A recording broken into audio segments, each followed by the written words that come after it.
দর্শকের জন্য নতুন এক বাংলাদেশ। নতুন দিনের সূচনা হলো শান্ত আর মোসাদ্দেকদের হাত ধরে।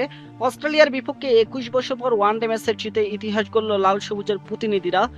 আগে ব্যাট করে মোসাদ্দেক হোসেনের সৈকতের দুর্দান্ত ব্যাটিং এর পর নাহিদ রানা ও তাসকিন আহমেদের অসাধারণ বোলিং এ দারুণ এক জয় তুলে নিল টিম টাইগার্স, সাথে এগিয়ে গেল সিরিজ জয়ের পথে। শক্তিশালী অস্ট্রেলিয়ার বিপক্ষে টাইগারদের এমন অসাধারণ পারফরমেন্স নিয়ে বাকিটা জানবা আজকের এই ভিডিওতে। দর্শক, 4 বছর পর ফিরেছেন মোসাদ্দেক হোসেন সৈকত।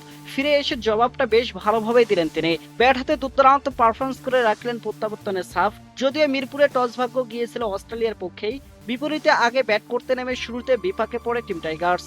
দ্বিতীয় বলে নাথান এলিসের অফসাইডের বল সামনের পায়ে ভর দিয়ে ডিফেন্স করতে গিয়ে স্রেফে ক্যাচ দিয়ে বিদায় নেন ডানহাতি সাইফ হাসান। তবে সেই ধাক্কা বেশ ভালোভাবে সামলে নেন নাজমুল হোসেন শান্ত এবং তানজিদ হাসান তামিম। দুজন মিলে কাউন্টারে অ্যাটাকে গিয়ে প্রথম থেকে আক্রমণাত্মক অ্যাপ্রোচে ব্যাট চালাতে থাকেন, সাথে ধীরে ধীরে অচি বরাদ্দের মাঝে চাপ বাড়াতে থাকেন। নবম ওভারে ক্যামেরন গ্রিনকে ডিপ স্কয়ার লেগ অঞ্চল দিয়ে দারুণ এক ছক্কা হাঁকাত তানজিদ হাসান তামিম। প্রথম পাওয়ার প্লে শেষে বাংলাদেশের স্কোরবোর্ডে জমা পড়ে 62 রান। দারুণ খেলতে থাকা তানজিদ হাসান তামিম ব্যক্তিগত 50 পূরণ করেন মাত্র 41 বলে। যদিও আরো বেশিক্ষণ টিকতে পারতেন তিনি। 17তম ওভারে এলিসের ব্যাকহ্যান্ড স্কোরে পরাস্ত হয়ে ক্যাচ দিয়ে আউট হন 54 রান করা এই ব্যাটার। এদিন ইনিংস বড় করতে পারেনি wicket keeper batter Liton Kumar Das. 4 নম্বরে ব্যাট করতে এসে কেবল 7 রান নিয়ে বিদায় নেন তিনি। মাঝে ক্যারিয়ারের 12 নম্বর অর্ধশতক পূরণ করেন নাজমুল হোসেন শান্ত। এরপর আর মাত্র 17 রান যোগ করে তিনি ফিরে যান একই পথে।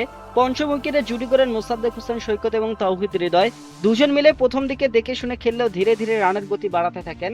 তাদের পার্টনারশিপে ভর করে দারুণভাবে এগোতে থাকে টিম টাইগার্স। দর্শক, 38তম ওভারে দলীয় 200 রানের গন্ডি পার করে স্বাগতিক টাইগাররা। খানিক বাদে তৌহিদ হৃদয় 31 রান করে বিদায় নিল, ব্যক্তিগত হাফ সেঞ্চুরি পূরণ করেন। 4 বছর পর দলে ফেরা সৈকত। শেষ দিকে ঝড় তোলেন এই ব্যাটার। এদিন মেহেদী হাসান মিরাজ ব্যাট হাতে ব্যর্থ হলে সঙ্গ দেন তাসকিন আহমেদ। শেষ অবধি মোসাদ্দেকের ৭৭ বলে ৮৬ রানের উপর ভর করে ২৮৪ রানের পুঁজি পায় টিম টাইগার্স। জবাব দিতে নেমে প্রথমবারে বিপদে পড়ে অস্ট্রেলিয়া। তাসকিন আহমেদের দুর্দান্ত এক ডেলিভারি বুঝতেই পারেনি ওচি ব্যাটার মেথু শট। এরপর জুটি করার চেষ্টা করেন অধিনায়ক জর্জ ইংলিশ এবং একবার জীবন পাওয়া কুপার কুন্ডলি। তাদের সে চেষ্টা অবশ্য বেশিক্ষণ সফল হতে দেননি নাহিদ রানা। দর্শক, 11তম ওভারে এসে প্রথমবারে ইংলিশকে দুর্দান্ত এক ডেলিভারিতে পরাস্ত করেন এই পেসার। জোড়া উইকেট হারানোর পর অস্ট্রেলিয়ার হয়ে নতুন করে জুটি করেন কোনলি এবং অ্যালেক্স কেরি। ধীরে ধীরে গলার কাটা হয়ে দাঁড়ান এ দুজন। 20তম ওভারে এসে তাদের জুটি ভেঙে ব্রেক থ্রু এনে দেন ব্যাট হাতে দুর্দান্ত করা মোসাদ্দেক হোসেন সৈকত।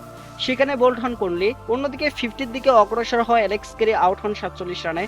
তাকেও বিদায় করেন পেসার নাহিদ রানা। 228 রানে 5 উইকেট হারানোর পর তেমন ভাবে প্রতিরোধ করতেই পারেনি সফরকারী অস্ট্রেলিয়া।